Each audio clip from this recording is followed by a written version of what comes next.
First of all, Robert Kraft, come on, man. An Asian massage parlor in a small shopping center with rows of $90,000 cars and billionaire guests lining up to get in. Oh, that's not suspicious at all.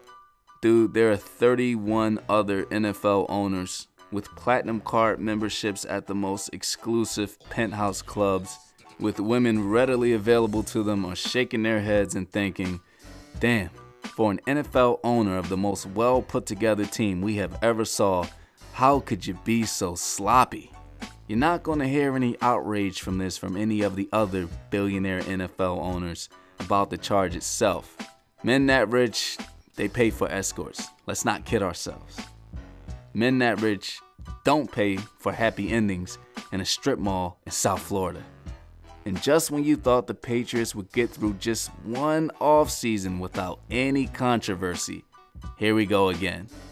Roger Goodell, you must be ripping all of your hair out right now. You thought you could finally breathe this summer without having to deal with those cheating, law-breaking, ball-deflating outlaws up there in Foxborough, didn't you? Nope. Now apparently it wasn't just Robert Kraft who was worth all that money going to this place. There were a few other billionaires caught, an ex-CEO of Citigroup, apparently some retired law enforcement, all in their 60s and 70s. And they were regulars. How these very affluent men chose to come there?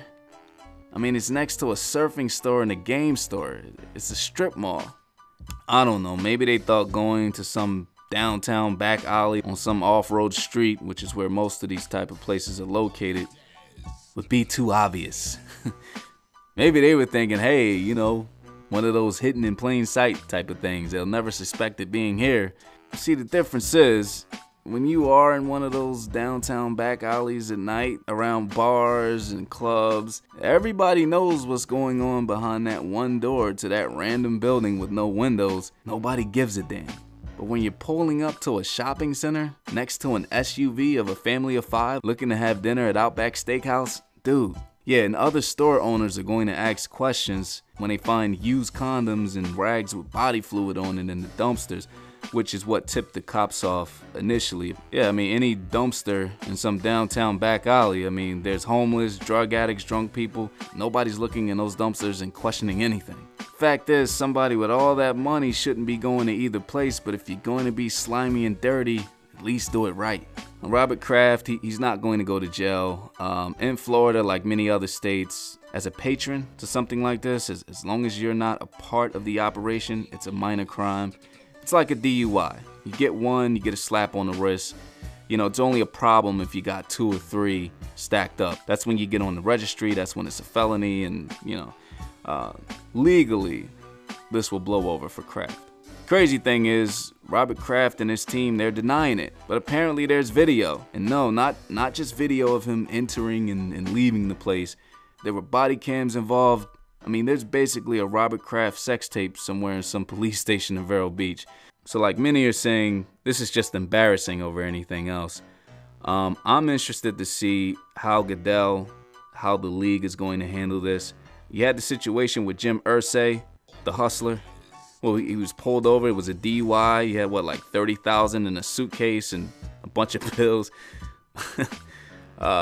He had a 6-game suspension, but I think they're going to have to come down hard on Kraft, and only because of the human trafficking thing, which is a very serious issue, which is nothing to laugh or joke about.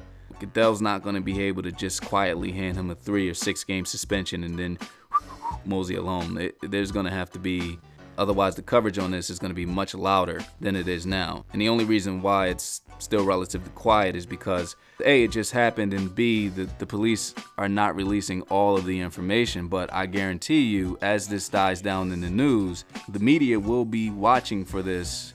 And once there's more developments in this case, if Goodell gives Robert Kraft a smack on the wrist, that's going to be the headline. But what do you guys think? Should Robert Kraft get a smack on the wrist for this?